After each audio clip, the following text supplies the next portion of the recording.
Abra, por favor, a sua Bíblia, na versão que você tiver, obviamente, mas eu vou ler na Nova Versão Transformadora esse texto, mas você pode acompanhar na versão que você tiver, mas vai comigo, por favor, no Antigo Testamento, no livro do profeta Zacarias, ok? Livro do profeta Zacarias, capítulo 3, vai lá comigo. Livro do profeta Zacarias, capítulo 3. O Senhor vai falar conosco nesse texto esta manhã. Amém? Ok. Já vou adiantar para vocês que o que eu vou ministrar hoje aqui não é necessariamente, e como deve ser, eu já disse para vocês aqui, não é o centro da mensagem não é uma mensagem nova, o centro dela. Mas é o que eu tenho dito aqui. Às vezes falhamos no que é base do Evangelho. E hoje eu vou pregar aqui uma das doutrinas mais importantes do Novo Testamento. Vou pregar uma mensagem sobre um dos fundamentos mais importantes da nossa fé cristã. Posso ouvir um glória a Deus? Antes de eu ler o texto, deixa eu compartilhar com vocês. Veio no meu coração algo aqui. Eu acho que eu compartilhei isso, foi no culto de domingo passado ou foi quarta-feira, não lembro bem, mas foi um culto recente. Eu compartilhei algo aqui sobre, estava escutando um rabino,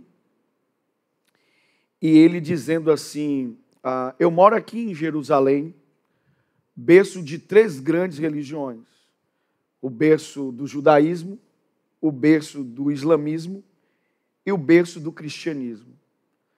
E se você pegar o cristianismo e colocá-lo na mesma prateleira de outras religiões, você está cometendo um erro.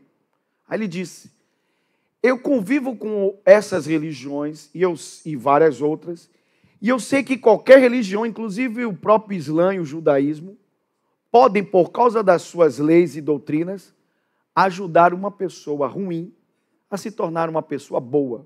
Não boa no sentido, como eu já preguei aqui para vocês, bom, Jesus diz, somente Deus, ou seja, Deus é que tem o ágatos, sim, a bondade completa, pura. Deus não tem maldade dentro dele, motivações ruins dentro dele.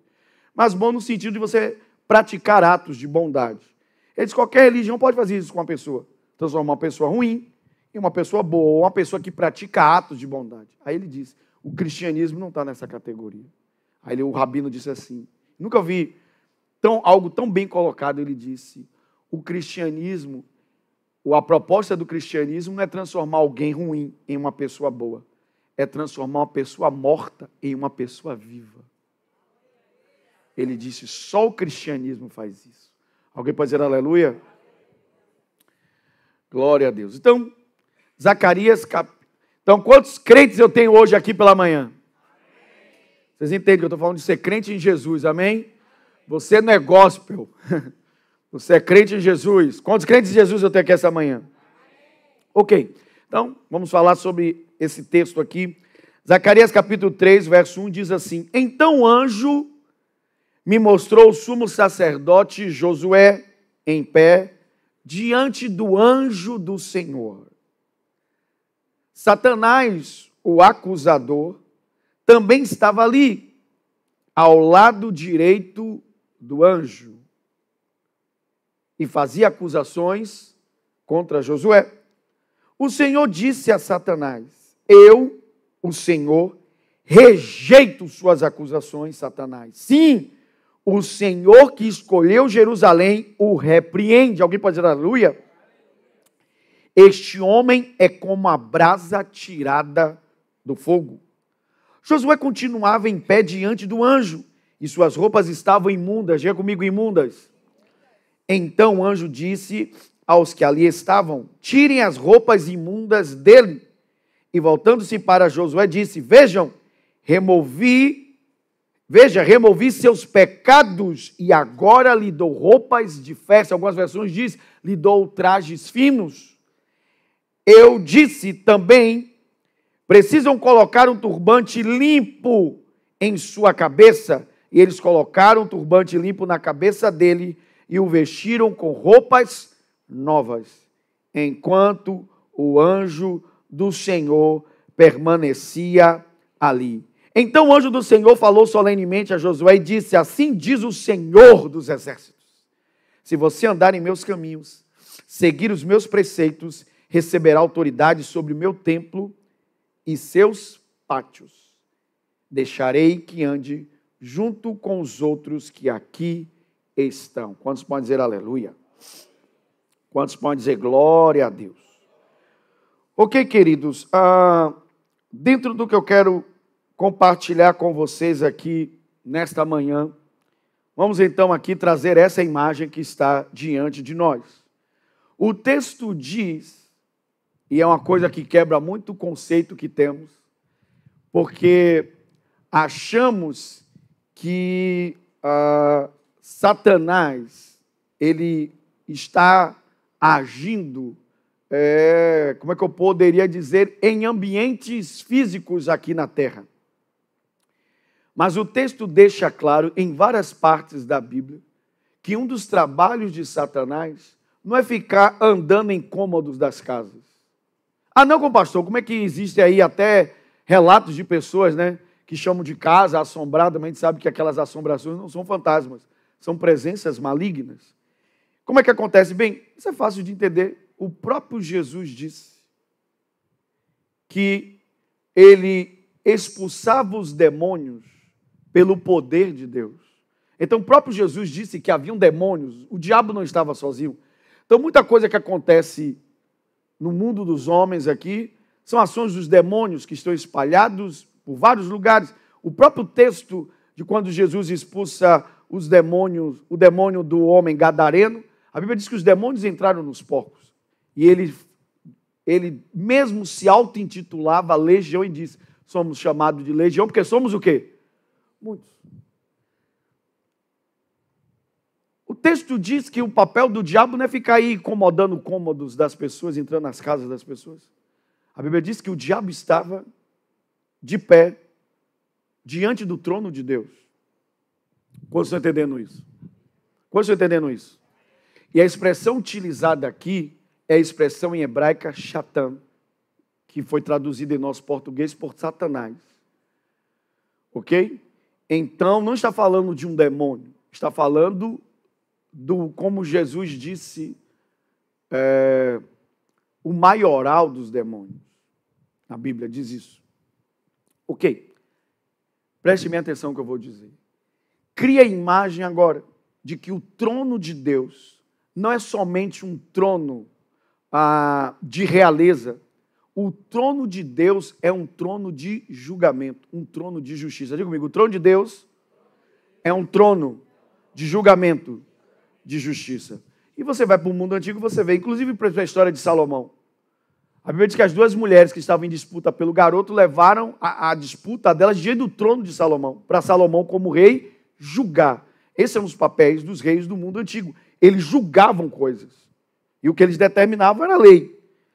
Então, a Bíblia diz aqui, nessa imagem, que apesar de eles estarem diante do trono de Deus, a imagem que temos construída aqui é a imagem de um tribunal. Diga comigo, a imagem de um tribunal. Mais uma vez, a imagem de um tribunal.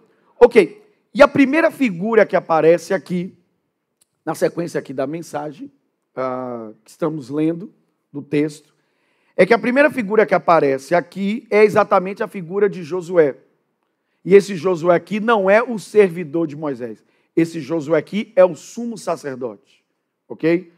Josué era um nome comum. Eu não sei se você sabe, você tem essa informação, mas o nome Jesus é o mesmo nome Josué. É o mesmo nome. É porque Jesus é um nome já que foi trazido para o latim. Mas do hebraico Yoshua, que também é o mesmo nome para Josué, que significa Yehová, o Deus é a salvação. Alguém pode dizer aleluia? Então, esse nome era um nome comum. E aqui você tem Josué, e a Bíblia diz que Josué também estava no mesmo lugar.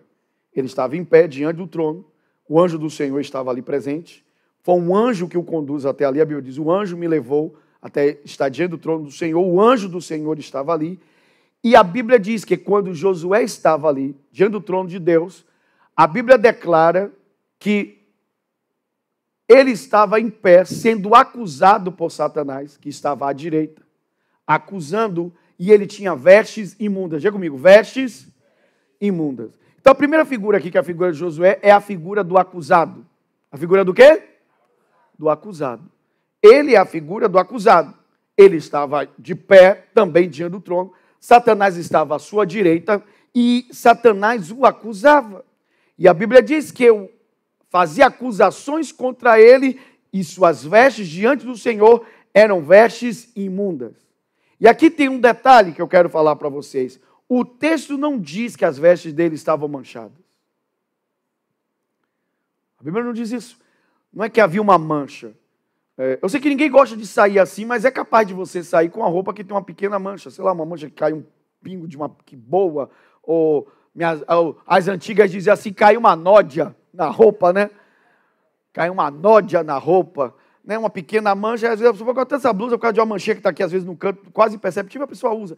Não é a palavra em hebraico aqui, não é que a roupa dele estava manchada. Alguns estudiosos de hebraico dizem que essa ideia da expressão que foi traduzida para a gente para imunda, a roupa dele está imunda, não é manchada, é imunda. A ideia aqui é que a roupa dele estava suja de excrementos. Tem algo mais terrível do que isso? Eu desconheço. Eu desconheço. A Bíblia está dizendo aqui, então, que ele estava completamente com suas roupas imundas. Diga comigo, imundas. Ok, vamos para um outro texto bíblico que traz uma ideia do que isso significa. Isaías 64, verso 6. Vai lá comigo. Vamos ler na própria NVT, se você está me acompanhando. Isaías 64, 64, verso de número 6. Então, a primeira figura aqui é a figura do acusado. Diga comigo, o acusado. Ok. Aí a Bíblia diz assim. Isaías 64, 6 diz, estamos todos, diga comigo, todos. Diga comigo, todos. Estamos todos impuros. Impuros por causa de quê? Por causa de quê? Eu quero ver a igreja. Por causa de quê? Por causa do pecado. Por causa do nosso pecado. Quando mostramos nossos atos de justiça, não passam de trapos de quê? De imundícia. Não passam de trapos imundos quando tentamos mostrar a nossa justiça, a nossa própria justiça. Então, pense comigo. Se a roupa de Josué estava suja e não simplesmente manchada, estava suja, e alguns estudiosos do hebraico dizem que essa ideia de imundo é suja de excrementos, é o nível maior de imundície que existe, nessa ideia aqui do texto. O que então representa a roupa suja de Josué? Representa o quê? Quero ver a igreja baseada em Isaías. Representa o quê? Eu quero ver a igreja. Representa o quê, igreja? Você não vai errar não, está no texto. Eu quero ouvir. E sabe o que é interessante aqui no texto? É que Josué aqui, como era a figura do sumo sacerdote, como eu disse, esse Josué aqui não é o servidor de Moisés, esse Josué aqui é o sumo sacerdote, ele não estava ali simplesmente por causa do pecado dele. Ele estava ali por causa do pecado de todo o povo. Ele ali representava o pecado de Israel. Alguém está ouvindo ou não? Como sumo sacerdote, ele era uma representação, ok? Porque é isso que significa Eu gosto de quando eu vou pregando assim, às vezes eu sei que parece que eu quero alongar a mensagem, mas não é, porque à medida que eu vou pregando, eu aproveito oportunidades para trazer coisas que são importantes para a gente. Eu não sei se você já parou para pensar a diferença da figura de um sacerdote e de um profeta, são figuras da Bíblia. Um profeta, ele vem da parte de Deus para o povo. Então, quando o profeta estava no meio do povo, aquele profeta representava a Deus. Era por isso que existia tanta honra ao profeta. Ninguém comparecia diante de um profeta de mãos vazias. Lembra de Saul? Já disse a vocês, Saul é a figura que eu uso como cadeado, é o meu blindado. Eu blindo a minha vida lendo a história de Saul. Porque Saul não começou errado. Ele se desviou quando ele começou a querer agradar as pessoas e aí desagradou a Deus. É onde eu boto um cadeado na minha vida. Eu sempre, apesar de eu servir vocês, eu não trabalho para vocês. Eu trabalho para Deus. Quem eu tenho que escutar e agradar é Deus, não vocês. Mas a minha vida existe para servir vocês. Porque a Bíblia diz que o maior, o líder, sirva a todos. Então, estou aqui não para ser servido, mas para servir vocês. Amém? Mas essa ideia que a gente tem de que a Bíblia está nos ensinando aqui que o sacerdote era uma representação de Deus, é o contrário. O sacerdote é o inverso. O sacerdote representa o povo diante de Deus. Ele faz o outro caminho. Como vocês estão entendendo até aqui? Então, o profeta vem da parte de Deus e representa Deus no meio do povo, no Antigo Testamento, e o sacerdote é o inverso. É escolhido para representar o povo diante de quem? De Deus. Aí ele entra no Santo dos Santos. Só ele podia entrar, o sumo sacerdote. Como vocês estão entendendo até aqui? Como vocês estão entendendo até aqui? Ok. Então ele é um representante do povo. E o povo estava então em quê? Eu quero ver a igreja. O povo estava então em quê, igreja? Em pecado. E não era meia dúzia de... Não. A nação estava em pecado. Por isso que precisamos orar pelo Brasil. Precisamos orar pelo Brasil. Está acontecendo coisas no Brasil que não estavam acontecendo antes. Uma delas é esse desejo grande dentro do Brasil de começar a matar criança. Você é para pensar se começar a matar criança no Brasil pelo aborto, o nível de maldição que é numa terra você derramar o sangue de inocentes? Você tem que ter um pouco de entendimento. Você não precisa ser, eu não estou pedindo para você ser mestre em teologia, não. Mas só uma pessoa que tem um pouco de discernimento bíblico. A Bíblia diz que quando Abel foi morto por Caim, ele disse: Caim, o sangue do seu irmão clama a mim desde a terra. Era um homem adulto, mas inocente. Sim ou não? Imagine o sangue de uma criança. Não vai clamar a Deus por justiça? Hoje eu estava ouvindo, ontem à noite eu estava ouvindo um homem, e ele falando, ele se segurando, ele era um médico top nos Estados Unidos, e trabalhou em várias clínicas de aborto. Ele disse assim, eu contei, ele falando isso com o rosto com rubrô assim, e o olho mareado, ele disse assim, marejado, ele disse assim, eu matei em torno de 1.200 bebês. Não foi ninguém que contou, ele. Eu matei 1.200 bebês. Meu irmão, isso é um holocausto, se você não sabe. Ele disse assim, e para minha tristeza, vocês acreditem no que a mídia quiser pregar para vocês. O que o mundo quer pregar para vocês aí fora. Ele não usou essa linguagem que eu estou usando. Mas a mídia, ele usou a linguagem da mídia. Ele disse assim, não passou, nesse número todo, não passou de 20 crianças que eu matei porque ela tinha problemas congênitos e que ela ia não ter vida perfeita quando saísse, ou foram vítimas de um relacionamento violento, de um estupro. Não passou de 20. Todas as demais crianças, das 1.200, eu matei de mães saudáveis com filhos saudáveis. Então, você acredita no que quiser, a mídia vai dizer o quê? É um direito da mulher abortar, porque é um monte de criança que nasce com defeito, a mãe não quer, é vítima de... Você acha que essa quantidade toda de criança é estupro e crianças com problemas? Não, não. É gente que está liberando o sexo geral e depois que a criança vem, ela não faz parte do meu mundo. Eu não queria ela. Pô, mãe, pega essa criança e dá para adoção. Alguém vai amar essa criança. Não é minha mensagem aqui, mas você parar para pensar um nível que o pecado chega. Alguém está entendendo isso ou não? Aí a Bíblia diz que a roupa do profeta ou do sacerdote estava suja. Suja de quê? Do pecado de uma o quê? Uma nação inteira, meu irmão. De uma nação inteira. Ele representava a nação, não era só o pecado dele. E agora, quem estava ali, se aproveitando da situação, segunda figura, no julgamento aqui. O acusado era Josué, que representava toda a nação. E agora a segunda figura, a figura do acusador. A figura de quê? Do acusador. A figura do acusador. A Bíblia diz... Vocês percebem? Vocês estão entendendo a força disso aqui? Deus estava ali, sim ou não? O Senhor estava ali, sim ou não? Nessa história aqui. Nessa... Vocês têm que isso aqui não é um conto, não, né? Isso aqui não é os contos de Serajados, As Mil e Uma Noites. Não, mas isso aqui não é um conto das Mil e Uma Noites, não. Aqui é Bíblia, aqui é história real. Amém? Rapaz, como é que eu vou saber que isso é real? Ah, meu irmão. Jesus disse, tua palavra, Pai, é a verdade. Quem disse isso? A pessoa que nunca mentiu. Não porque eles falam a verdade apenas, porque ele próprio é a verdade. Se eu não puder acreditar em Jesus, vou acreditar em quem? Alguém já ouviu ou não? Então Jesus disse que toda essa palavra é verdadeira.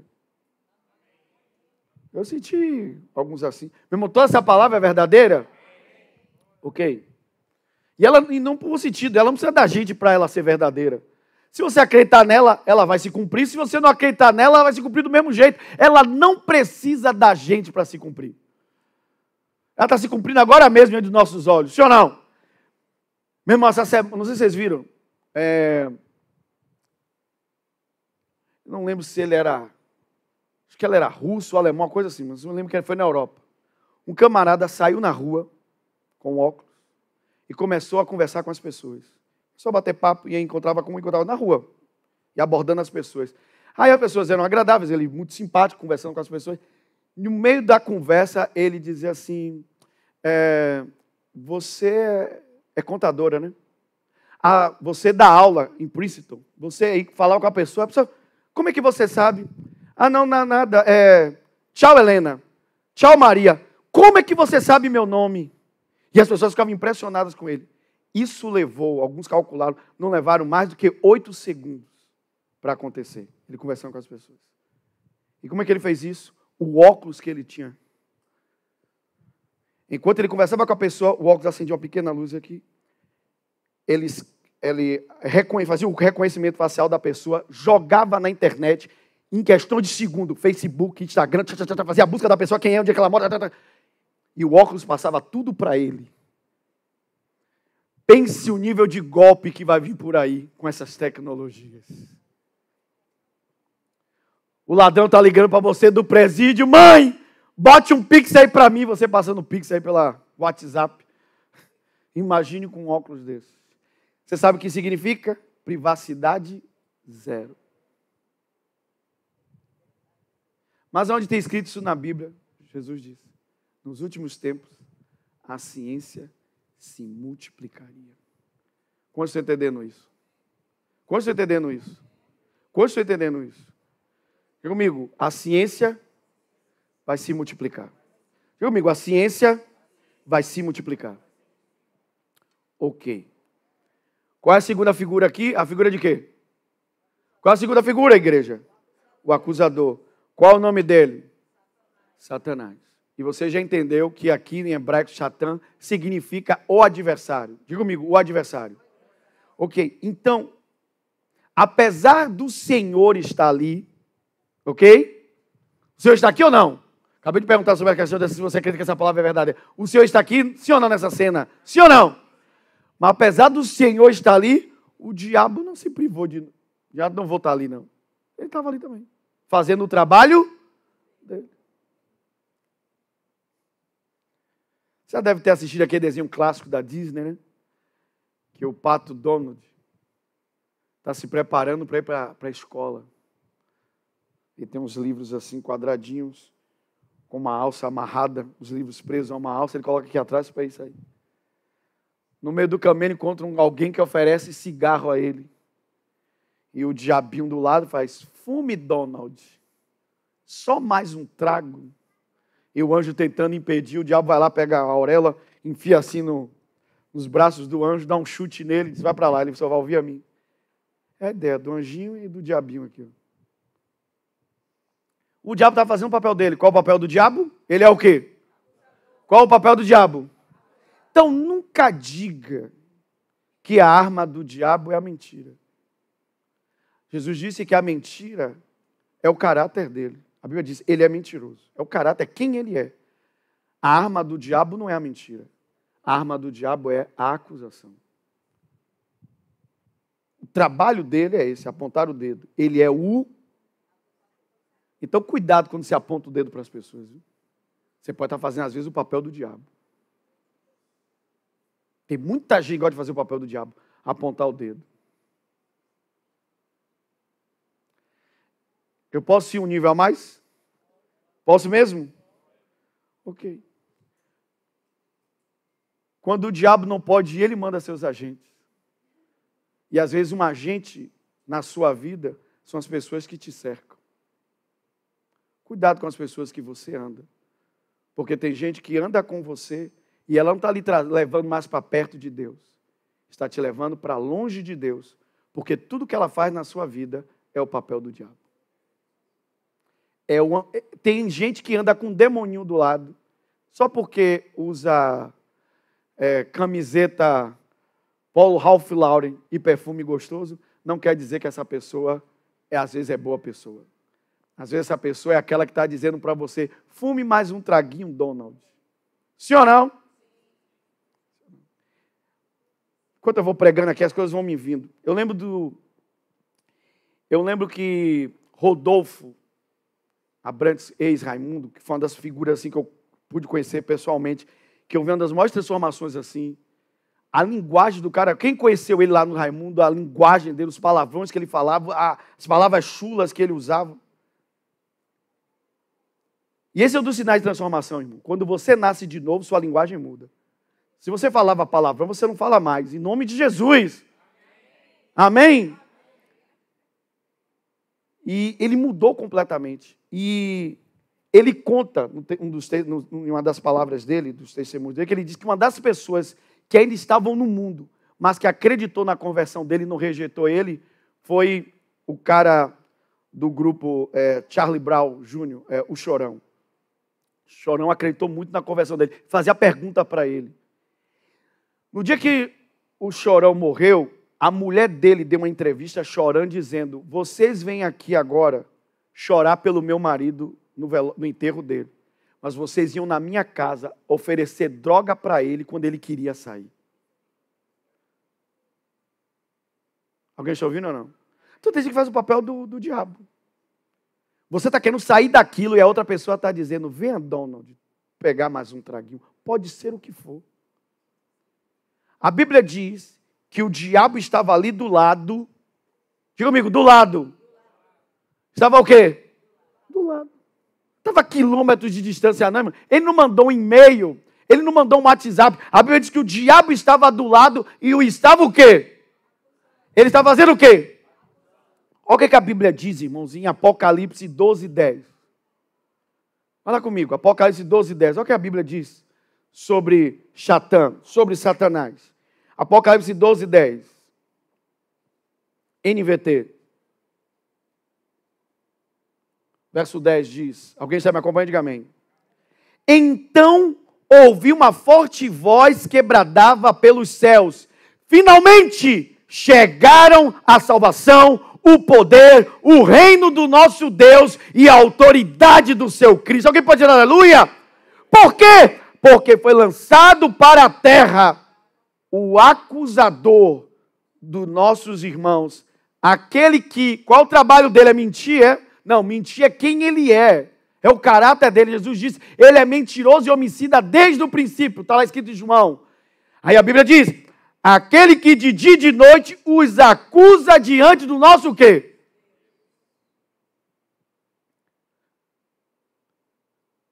Ele é o... E ele acusa quem? Ele acusa você.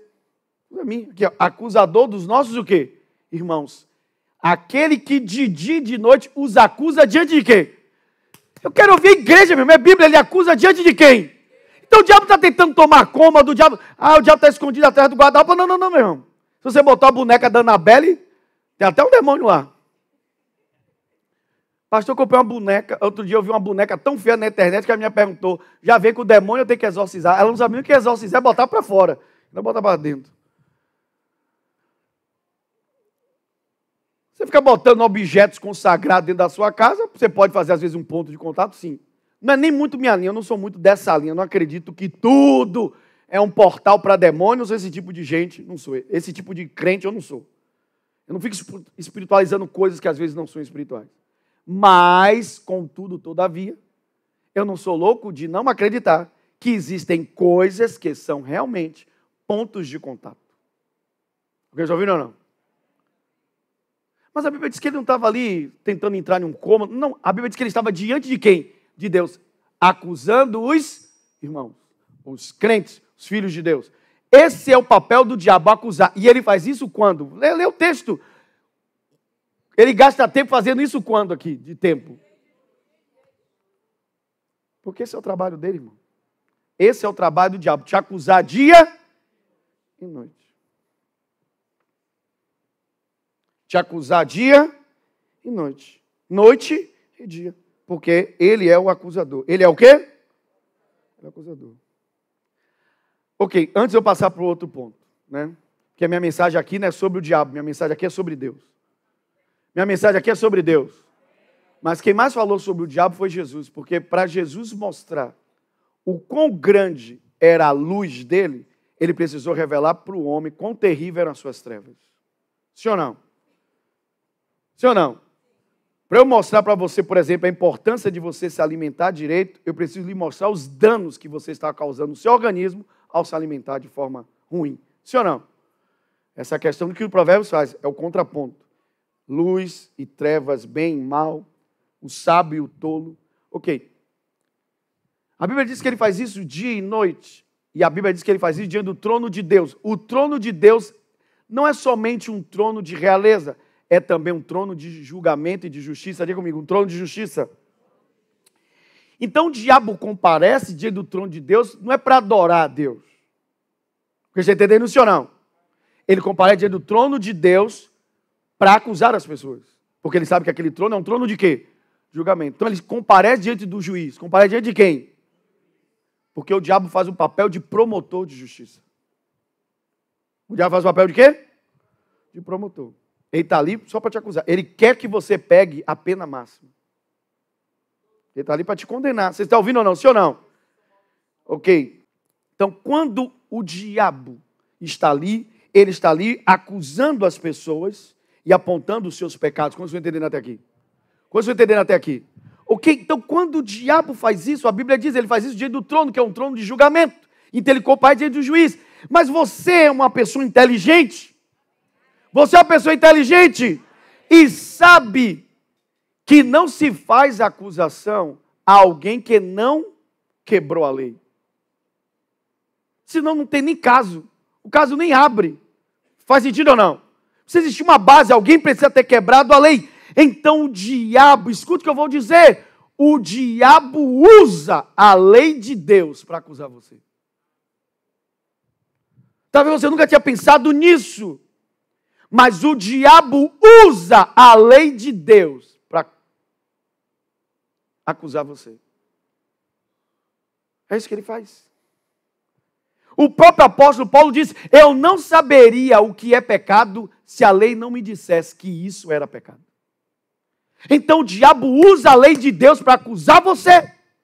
E ele faz isso de dia, ele faz isso de dia e de noite. O diabo usa a lei de Deus.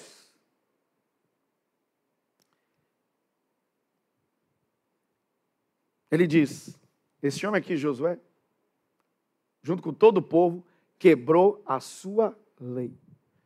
Se quebrou a sua lei, eles precisam ser condenados. Diga comigo, condenados. Perceba que depois de ser acusado, o que mais o promotor quer é que você seja o quê? Condenado.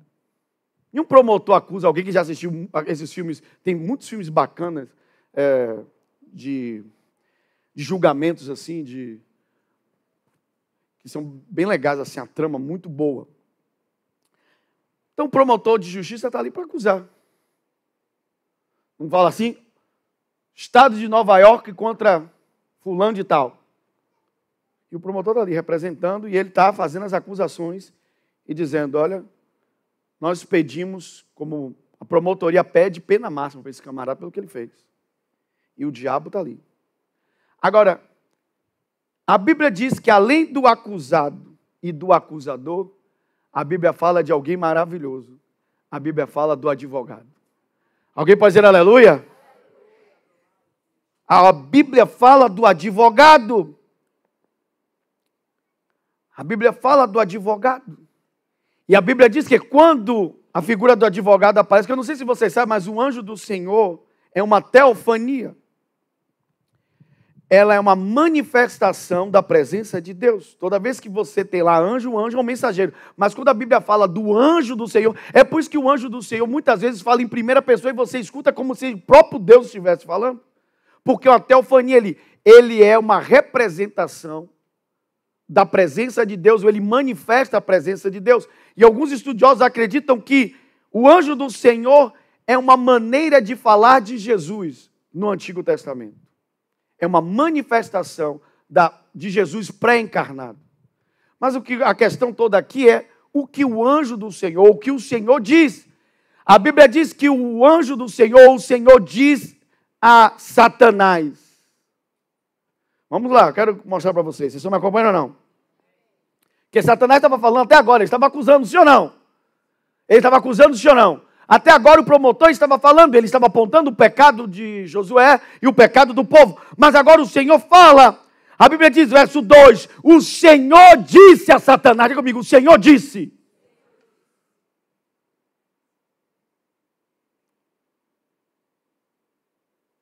Para que o diabo saia da sua vida, você precisa falar. E não pensar e não desejar, você precisa dizer, você precisa falar como foi que Jesus venceu o diabo. Falando, ele usando a palavra, a Bíblia diz, o Senhor disse, rejeito suas acusações, Satanás. Alguém pode dizer aleluia?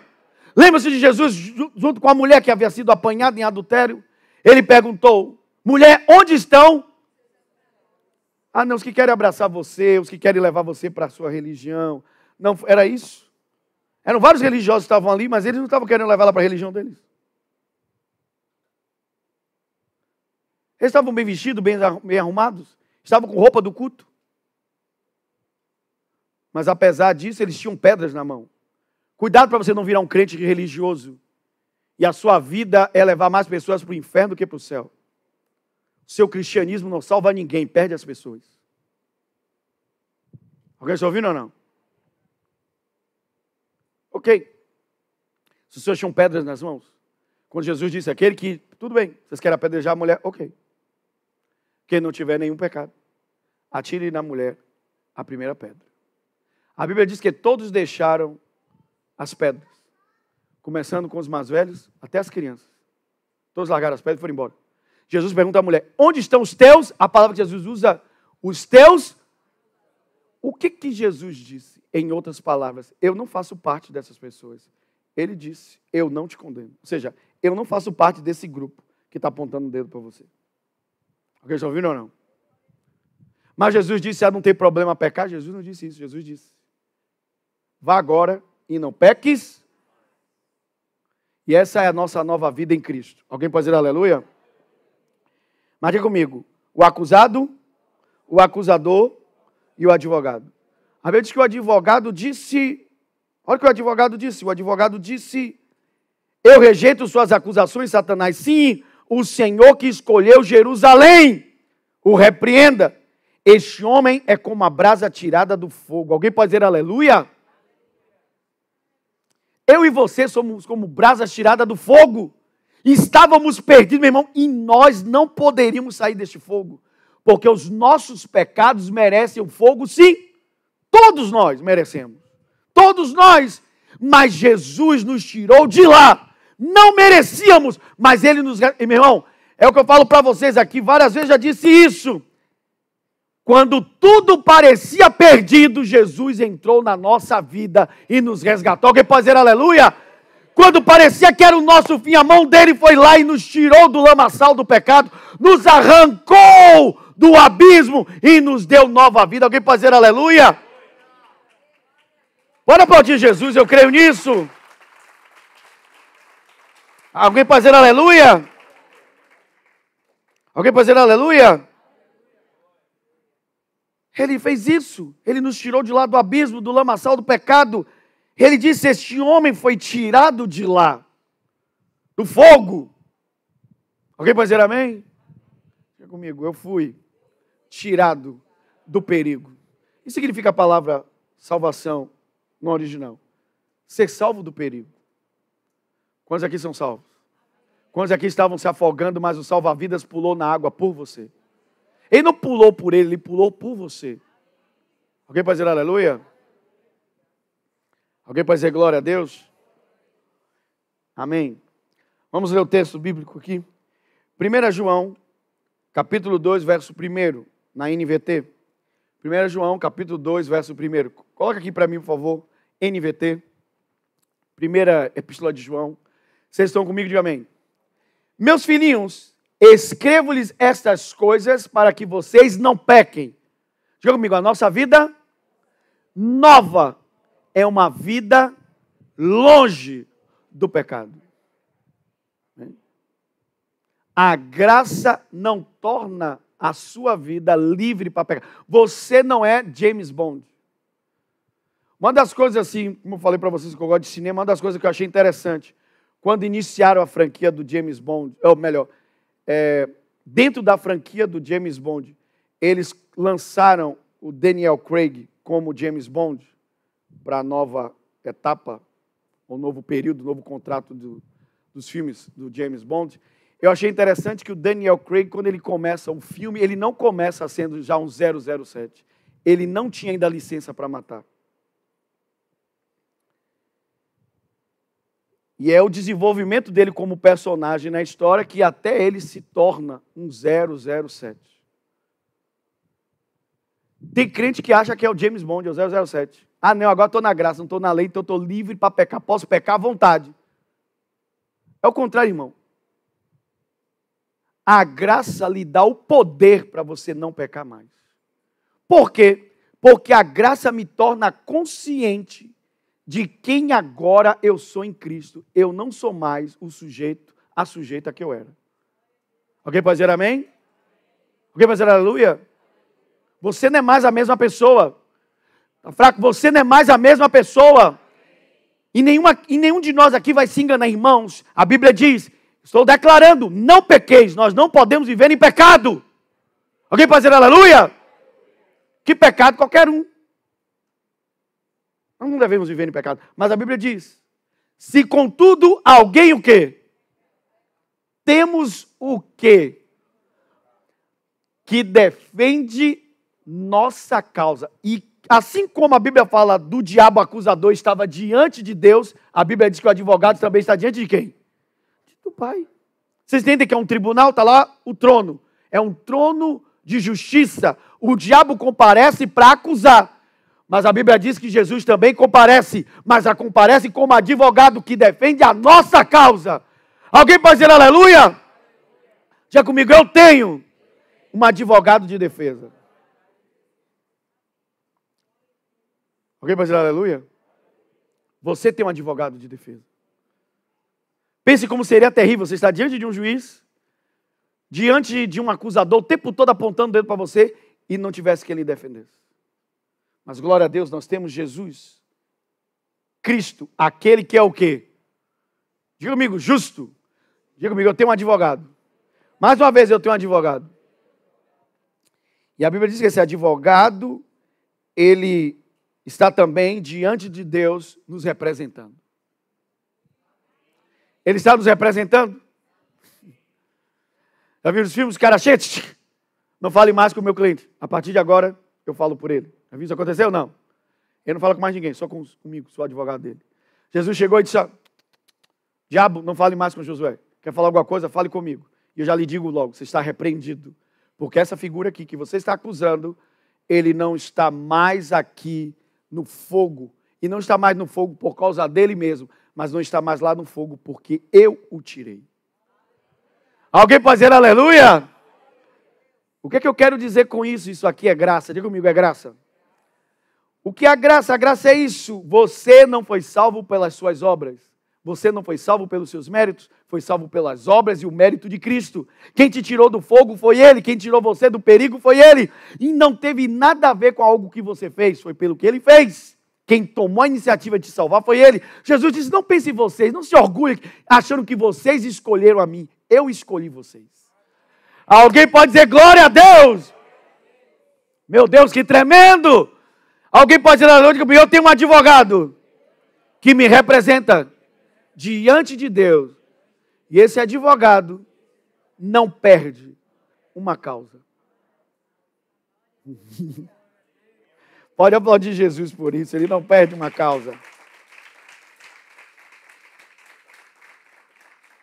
Ok? Então escute, Jesus repreende o diabo com base na sua graça. O diabo tenta acusar você e a mim pelas nossas obras, sim ou não? Só que o que Jesus disse? Não. Se ele não foi salvo pelas obras, ele não pode ser condenado por obras. Ele recebeu a salvação por meio da graça. Ele recebeu a salvação da graça por meio da fé. Alguém pode dizer glória a Jesus? Então diga comigo, a graça é imerecida, porque o mérito é de Jesus. Diga comigo, o mérito é de Jesus. Alguém pode dizer glória a Deus? Ok. Vou te dizer uma coisa que você não deve se escandalizar. Mas vai comigo primeiro em Romanos 8, verso 1, NVT.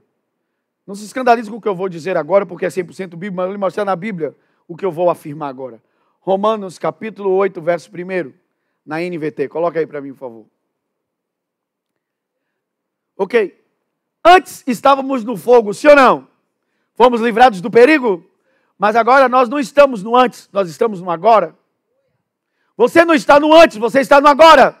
No antes, eu e você vivíamos pecando mesmo. Vivíamos no pecado, cumprindo nossos prazeres. Mas a Bíblia diz, agora vocês não pequem.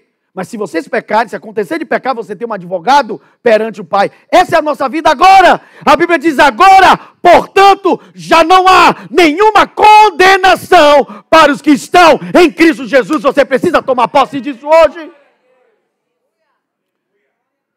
Ok? A Bíblia não está dizendo só não há mais nenhuma acusação. A Bíblia diz já não há condenação. Ok? Pode dizer aleluia? Significa o quê? Que o nosso advogado está dizendo, Satanás, você não pode acusá-los, porque eu os salvei. E está dizendo ao Pai, Pai, eles não podem receber o inferno, porque eu os coloquei na eternidade comigo. Como Jesus fez isso? A Bíblia diz que Jesus, ele recebeu a nossa condenação. Por isso o Pai não pode mais nos levar a sermos condenados nesse julgamento. É isso que os crentes não entendem. Os crentes acham que vão passar por um julgamento. Não. Se você fosse passar pelo julgamento, você estava lascado. Eu também. Nós temos pecados. Nós não íamos passar pelo crivo de... Irmãos, você nunca ia tomar 10 na prova de Deus. Ninguém aqui ia tomar 10. Ninguém. Alguém está ouvindo ou não? Todos que tentaram fracassaram. Todos que tentaram viver pelos seus esforços. A Bíblia diz, sua justiça, trapo de imundícia, eu não aceito. Aí Jesus disse, então Pai, vamos fazer o seguinte. Eu ocupo o lugar deles. E a punição que era para eles, o Senhor vai punir a mim. Em vez de punir os corpos deles por causa do pecado, o Senhor pune no meu corpo. Alguém está entendendo até aqui, sim ou não? Ok, o que significa? A Bíblia diz, agradou o Pai moê-lo. O Pai envia o Filho para que a sua ira seja aplacada no Filho. Quem iria receber a ira de Deus era eu e você, éramos nós. Mas a ira de Deus foi lançada em Jesus, é por isso que o Pai não nos condena, porque Ele já condenou o seu Filho. Alguém está ouvindo isso ou não? Alguém aqui está em Cristo Jesus? Você sabe o quão importante é essa expressão, estar em Cristo? Escute. Jesus não é uma aquisição, Jesus é uma posição. Você tem que estar nele. É por isso que crentes que saem e acham que ainda estão salvos, eles não estão.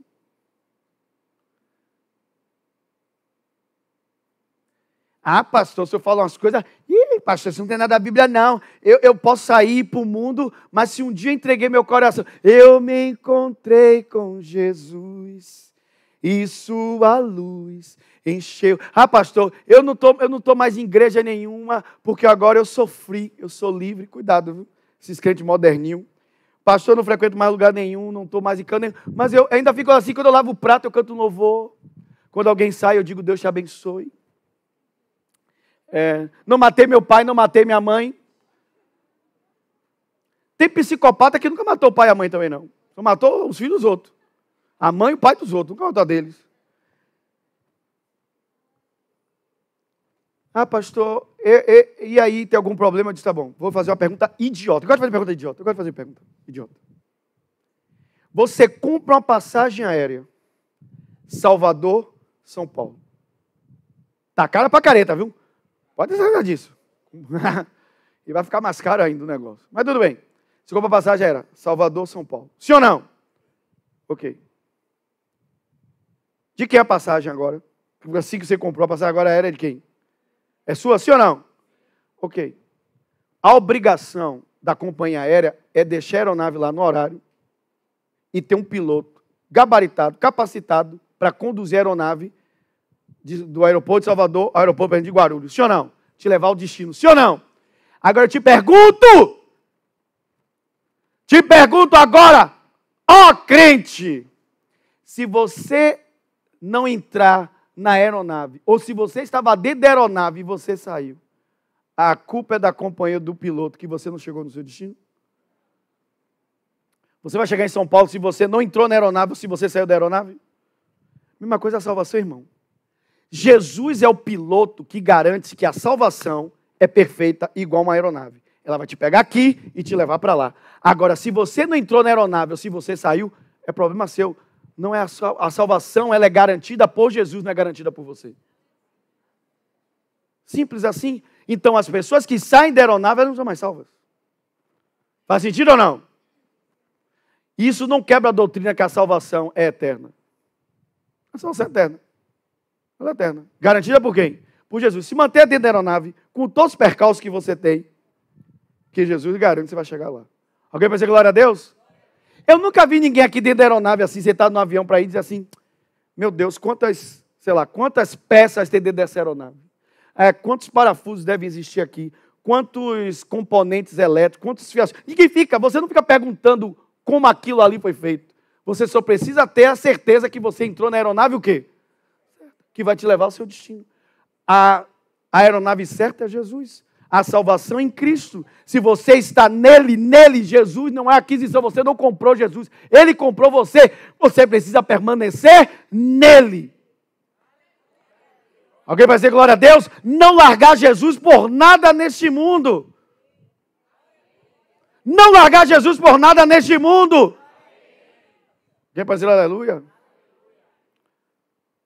Não largar Jesus por nada nesse mundo. Permaneça nele. A Bíblia diz, se você está nele, não há nenhuma condenação para você.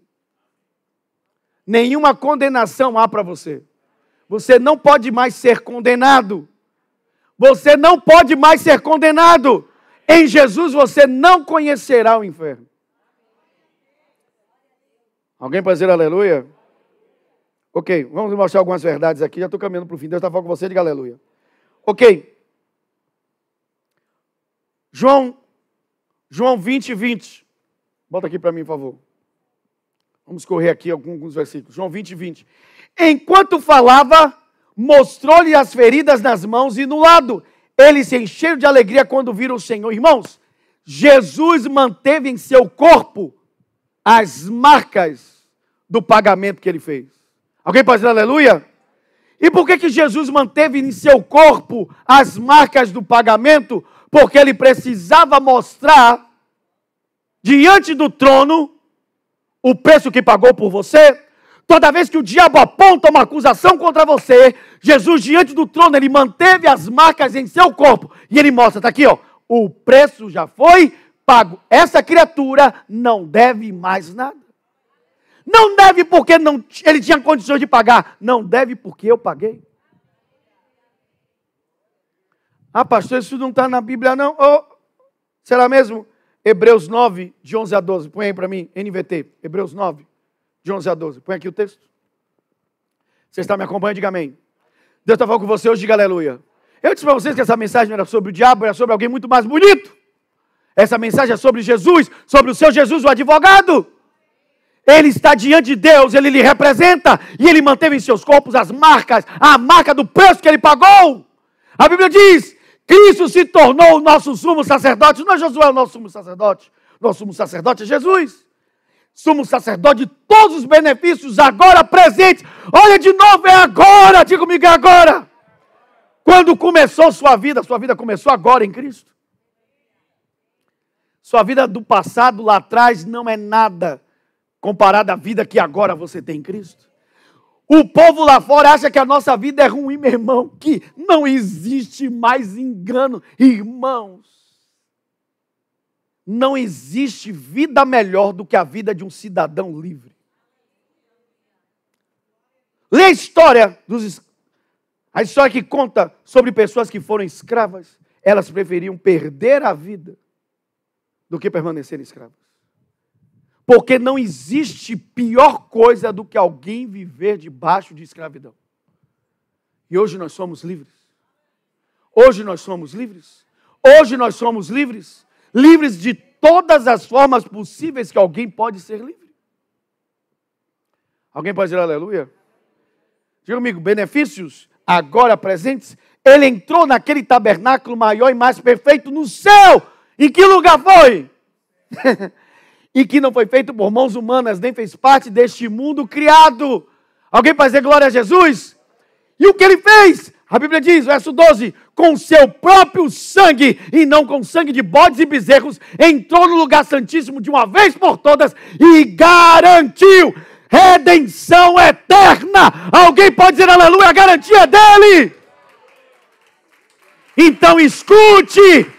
Junte João 20, 20, ele manteve as marcas em seu corpo, e a Bíblia diz que ele compareceu diante de Deus, diante do tabernáculo que não foi criado entre os homens, que existe no céu. Ele entra no tabernáculo de Deus, no templo de Deus, e ele apresenta aqui, meu Pai, o sangue, o preço está pago. Qualquer um que crê em mim não deve mais nada. Ele é o único da Trindade que tem um corpo, e ele é o único da Trindade que tem cicatrizes em seu corpo. E é de propósito. Ele diz, toque aqui, nas feridas das minhas mãos e do meu lado. Fantasma não tem corpo, eu tenho um corpo. E meu corpo foi ferido por causa dos pecados de vocês. Mas está aqui, ó, o preço que eu paguei. Quando Satanás vai apontar, Jesus levanta a mão e diz aqui, ó, está pago. Alguém pode dizer glória a Deus? Eu tenho um advogado. Comigo, eu tenho um advogado. E foi ele que pagou o preço. Não foi você. Você não pagou o preço para ter um advogado. Quem pagou o preço foi ele. Você tem um advogado que pagou o preço por você e não o contrário. Alguém pode dizer amém? Ok. Últimos pontos e aqui a gente fecha. Deus está falando com você essa manhã, diga amém. Ok. Diga comigo, eu estou ouvindo sobre Jesus, o meu advogado. Amém? O diabo é seu acusador, mas você tem um advogado e o nome dele é Jesus. Ok. O texto de Zacarias, capítulo 3, até o ponto que nós lemos, fala dessas figuras que estão como em um tribunal. O acusado, que é Josué, o acusador, que é Satanás, e a figura do advogado, que é o Senhor. E a Bíblia declara no Novo Testamento que esse advogado é Jesus, o nosso advogado. Amém? Ok. O texto continua dizendo... Ok. O texto continua dizendo que o Senhor traz basicamente duas ordens. Vamos ler novamente lá Zacarias, capítulo 3. Verso do número 3. A partir do 3. Você está comigo? Diga amém. Josué continuava em pé diante do anjo e suas roupas estavam imundas. Estavam o quê? Então o anjo disse aos que ali estavam: tirem suas roupas imundas, ou tirem as roupas imundas dele. Aí a Bíblia diz: e voltando-se para Josué, disse: veja, removi seus pecados e agora lhe dou roupas de festa. Eu disse: também precisam colocar um turbante limpo em sua cabeça. E eles colocaram um turbante limpo na cabeça dele e o vestiram com roupas novas, enquanto o anjo do Senhor permanecia ali. Ok, basicamente, o Senhor deu 2 ordens que foram imediatamente obedecidas. Irmãos, aqui já dá uma outra mensagem, porque quando Jesus orou, na oração modelo, ele disse: seja feita na terra a sua vontade, como ela é feita no céu. Quando o Senhor deu as 2 ordens, as ordens foram cumpridas o quê? Imediatamente. Eu e você devemos ser assim. Devemos ser como os anjos do céu, que obedecem a Deus sem questionar. Meu Deus, tem pouco crente hoje aqui. Nós devemos obedecer a Deus como os anjos, sem questionar. A obediência a Deus no céu é completa, é total. Ok, diga comigo, 2 ordens. A primeira ordem que Deus traz aqui, que o Senhor traz, é: tirem as roupas sujas. Qual é a primeira ordem? Ok, a primeira coisa, tire a roupa suja. Essa é a primeira ordem que ele dá. Tirar a roupa suja. Ou as vestes, tire as vestes sujas, não importa. Isso consiste no perdão dos nossos pecados. Alguém pode dizer amém? Diga comigo, tirar as vestes sujas é o mesmo que o perdão pelo seu sangue. Ok? E o Senhor trouxe uma garantia para Zacarias. Zacarias estava ouvindo só acusação, sim ou não? Só acusação do diabo. Quando o Senhor manda tirar as vestes sujas de Josué, ele dá uma palavra que é a garantia de que era isso que estava acontecendo. Vamos para a Bíblia. A Bíblia diz em Zacarias, capítulo 3, verso 4, diz assim: então o anjo disse aos que ali estavam: tirem as roupas imundas dele. Ok, foi a ordem.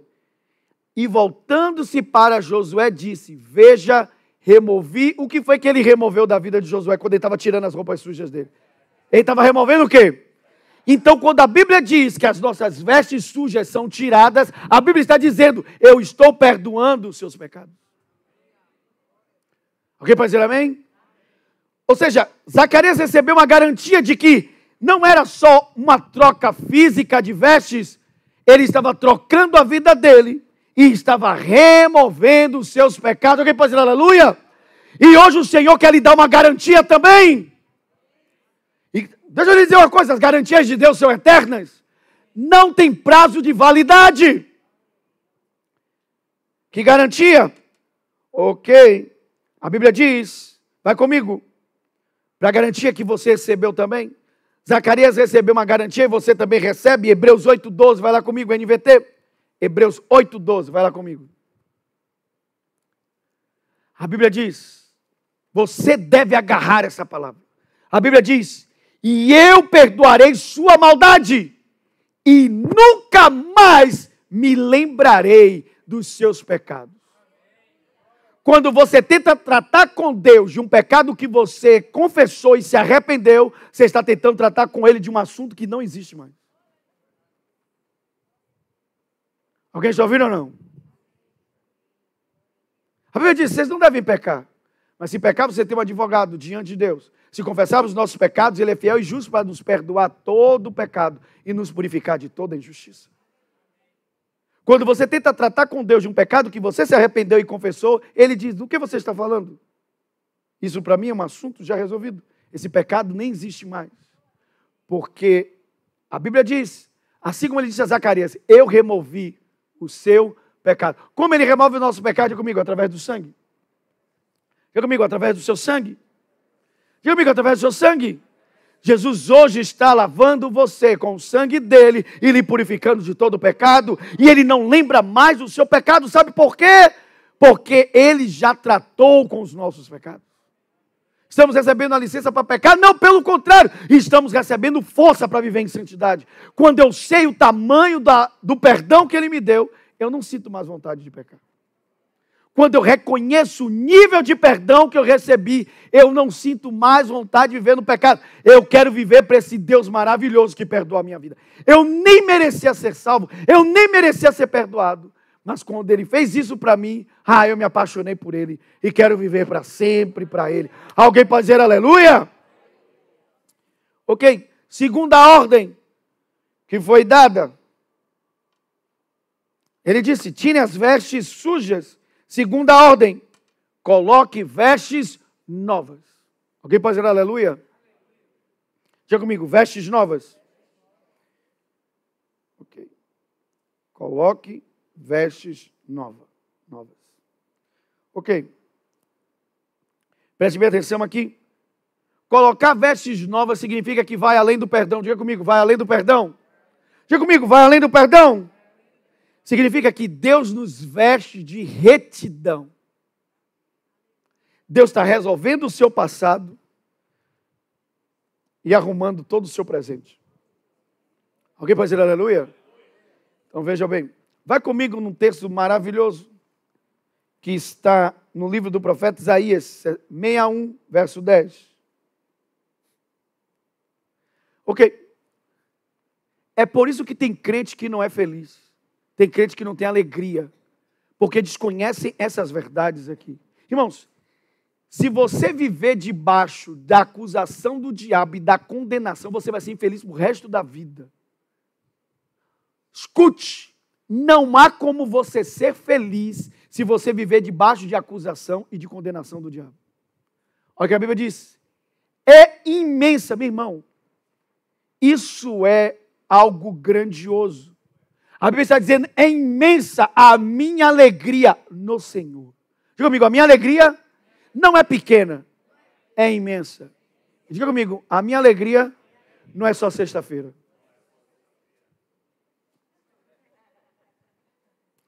Para com essa idiotice de sextou, irmão. Você não sextou, você eternizou.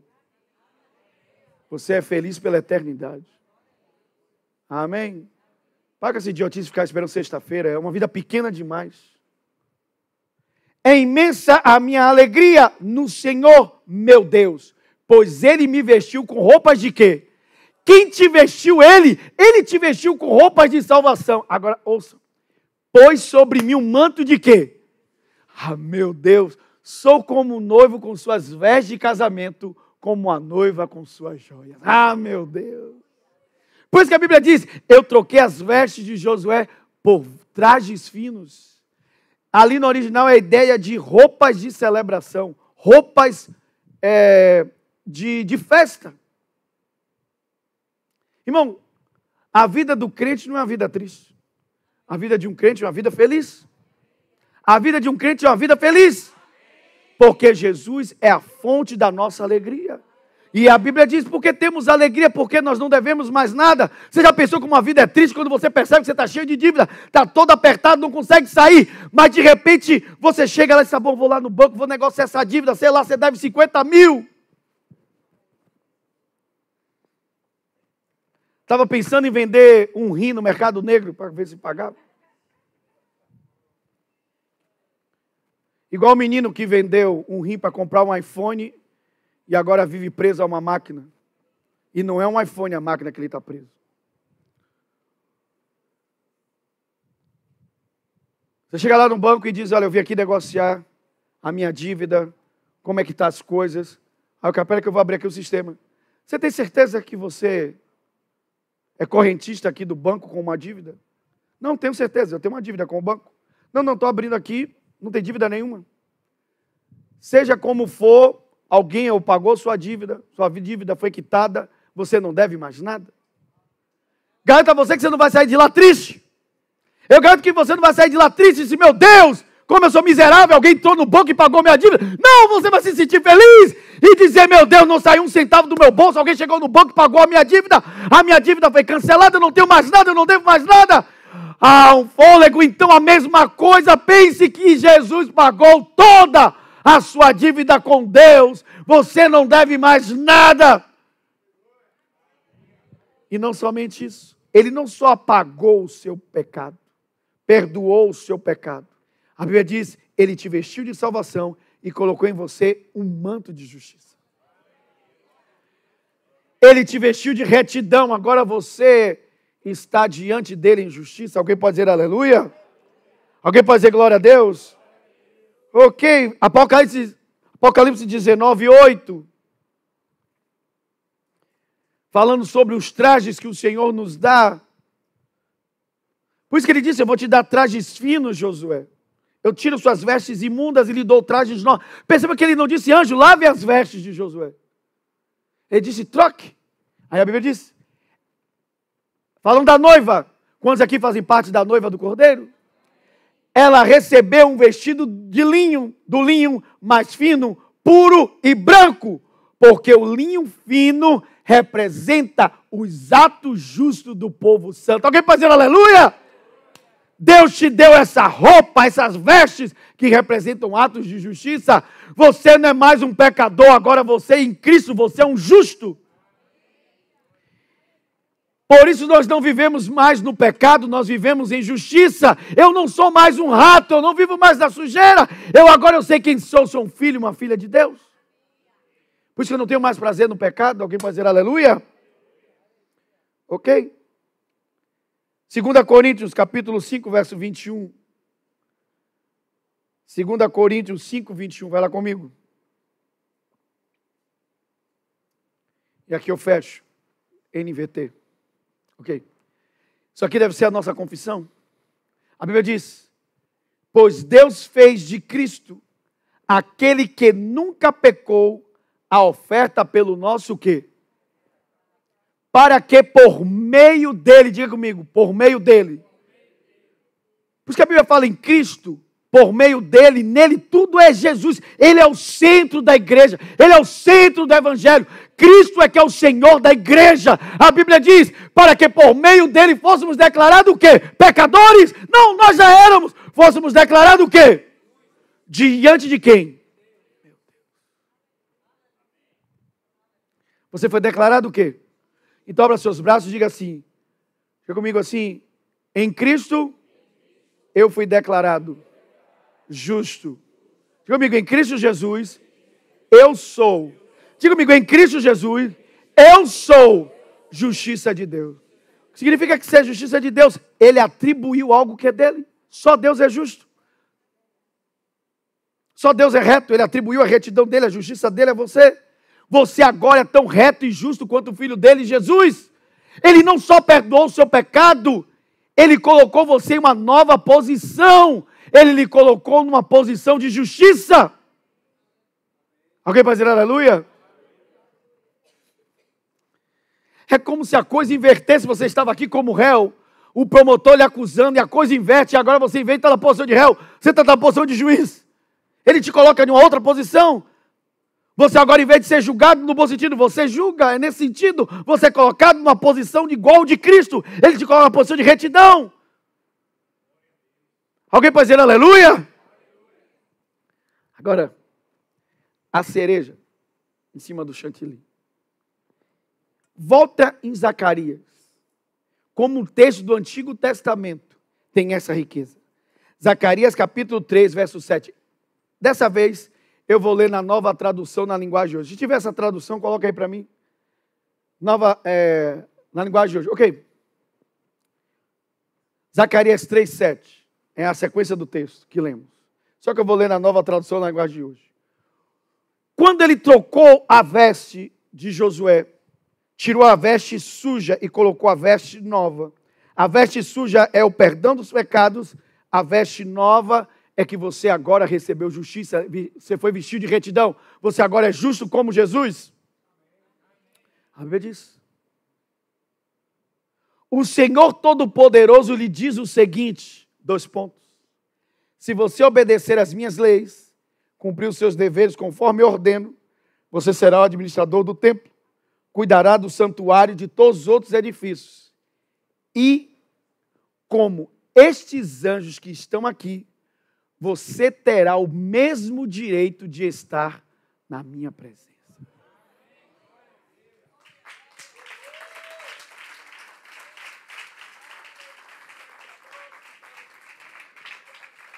O diabo diz, não. Você não pode comparecer diante de Deus. Você é um pecador sujo, podre, imundo. Não, você não pode comparar. Você lembra daquilo que você fez? Você lembra daquilo que você fez? Não. Quando o diabo tenta lembrar o seu pecado, você lembra que você é justiça de Deus em Cristo. O que significa que o Senhor te vestiu de retidão. E agora, escute, meu irmão. Qual é o maior benefício de eu ser declarado justo? Obviamente que quando eu sou declarado justo, eu tomo consciência de que sou justo. Eu não vivo mais em pecado, eu vivo em justiça. Eu não vou viver mais na sujeira, eu vou viver me lavando em sangue, no sangue de Jesus. Eu vou ter uma vida me purificando, me santificando diante de Deus.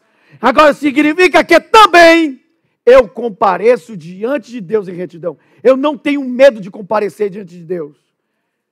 Por quê? Porque eu estou diante dele em santidade, em justiça. Eu estou na presença de Deus. E meu irmão, você não faz esforço para entrar na presença de Deus. Você só comparece diante de Deus. Ele diz, você estará comigo cercado com os anjos. Por que os anjos podem estar diante de Deus? Porque os anjos são santos. Por que você pode estar na presença de Deus? Porque agora você é santo, é santo. Você foi purificado, foi lavado. Você recebeu uma nova vida em Cristo, irmão. Nós precisamos viver essa vida. Podemos comparecer diante do trono de Deus e sermos semelhantes a Jesus. E o mérito não é nosso, a glória é toda dele. Ele pegou a prova número 10, com a nota 10, e trocou com você. Me dá seu 0 aqui e tome o meu 10. Compareça diante do meu Pai com a minha nota. Meu Pai te aceita como Ele aceitaria a mim. Alguém pode dizer aleluia?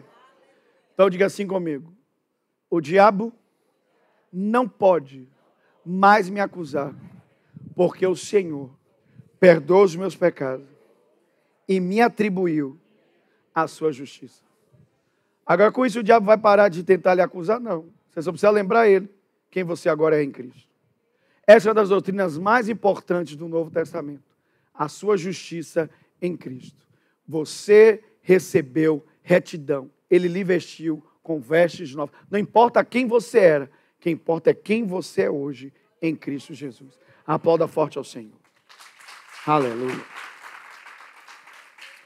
Quantos receberam essa palavra e pode dizer aleluia? Quantos foram abençoados essa manhã? Vamos ficar de pé e vamos orar juntos em nome de Jesus.